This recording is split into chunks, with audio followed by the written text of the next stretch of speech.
Battery वक्त से पहले खराब क्यों हो जाती है? एक लेड एसिड बैटरी की नॉर्मल लाइफ 3 से 5 साल होती है। इसके बावजूद अगर आपकी बैटरी 2-2.5 साल में ही बैकअप ड्रॉप कर गई है तो इसकी कुछ वजूहात हैं और हल भी। वैसे तो बैकअप कम होने के कई असबाब हैं, लेकिन पाकिस्तान में जल्द खराब होने वाली 80% से ज्यादा बैटरियों की जिम्मेदार सल्फेशन है। अगर आप सल्फेशन का मैकेनिज्म समझ लें तो बैटरी को बचाना आसान हो जाएगा। सल्फेशन बैटरी की प्लेटों पर लेड सल्फेट की तय जमने के अमल को कहते हैं। ये बैटरी का एक रूटीन प्रोसेस होता है। जब बैटरी डिस्चार्ज होती है तो लेड सल्फेट प्लेटों पर चिपक जाता है। वापस चार्ज होने पर यही लेड सल्फेट दोबारा तेजाब में हल हो जाता है। मसला तब है जब लेड सल्फेट की तय प्लेटों पर जमकर सख्त हो जाए और प्लेटों और तेजाब के दरमियान करंट गुजरने की रफ्तार सुस्त करते, तब प्लेटें करंट नहीं पकड़ती और बैटरी मुकम्मल चार्ज नहीं हो पाती। जब बैटरी पूरी तरह चार्ज नहीं होगी तो बैकअप भी पूरा नहीं देगी। उस वक्त हम कहते हैं कि बैटरी की लाइफ खत्म हो गई, लेकिन हकीकत में प्लेटें तंदुरुस्त होती हैं। सिर्फ उन पर लेड सल्फेट की एक तय जमी होती है। अगर ये तय उतार दी जाए तो बैटरी का बैकअप रिस्टोर होने लगता है। अब सवाल ये है कि सल्फेशन हुई क्यों? इसकी 4 बड़ी वजूहात हैं।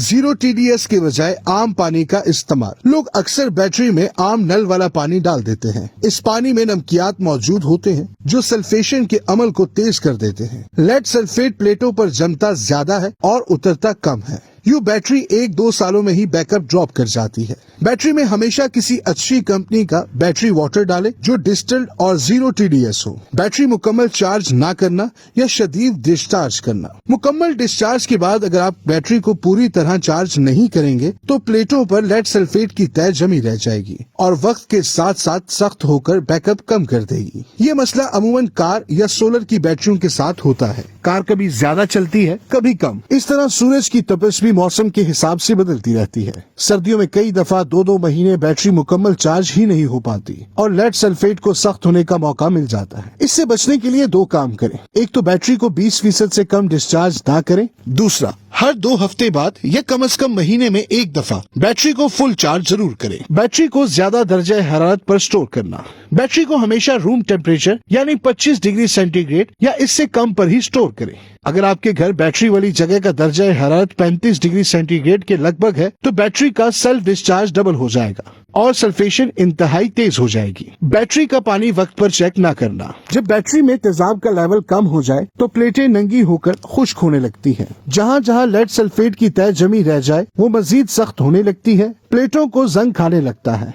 इलेक्ट्रोलाइट गाढ़ा हो जाने की वजह से बैटरी गर्म होने लगती है और बाज़ औक़ात फट भी सकती है। इसलिए बैटरी के पानी को हरगिज नजरअंदाज ना करें। गर्म इलाकों के लोग बैटरी का पानी हर 15 दिन बाद और ठंडे इलाके के लोग हर महीने बाद चेक जरूर करें। और याद रहे, नल वाला पानी हरगिज नहीं डालना वरना सारी मेहनत जाया हो जाएगी। ये तो है सल्फेशन की सबसे अहम वजूहात, लेकिन बदकिस्मती से आगाही ना होने की वजह से हजारों बैटरियों में सल्फेशन पहले से ही हो चुकी है। मुमकिन है आपकी बैटरी भी उन्हीं में शामिल हो। वैसे तो कम बैकअप भी सल्फेशन का ही नतीजा है, लेकिन आप मल्टीमीटर के जरिए सल्फेशन चेक कर या करवा सकते हैं। अगर आपकी लेड एसिड स्टार्टर बैटरी आम UPS, सोलर या कार बैटरी 3 साल से पुरानी नहीं और उसकी वोल्टेज 12.4 वोल्ट से कम है तो बैटरी अंडर चार्ज है। ये सल्फेशन की अलामत है। इस मसले को 2-3 तरीकों से हल किया जा सकता है। अगर सल्फेशन हुए ज्यादा वक्त नहीं गुजरा तो बैटरी को किसी अच्छे कारीगर से स्लो चार्जर पर फुल चार्ज करवाएं। इससे लेड सल्फेट क्रिस्टल्स तेजाब में हल हो जाएंगे। दूसरा, मार्केट में डीसल्फेटर या बैटरी कंडीशनर मिल जाते हैं। ये प्लेटों की सफाई कर देते हैं। आप वो खरीद कर बैटरी में डाल लें। ये एक आसान और अच्छा तरीका है। अगर आपकी बैटरी की प्लेटें टूट चुकी हैं, सेल डेड हो चुके हैं या बैटरी 5 साल से पुरानी हो चुकी है तो ये हल ज्यादा फायदा नहीं देंगे। प्लेटें चेक करने के लिए बैटरी के सारे ढक्कन एहतियात से खोलें। अगर तय में ब्राउन या स्याह कचरा नजर आए तो बैटरी की प्लेटें टूट चुकी हैं। बैटरी बदलनी पड़ेगी।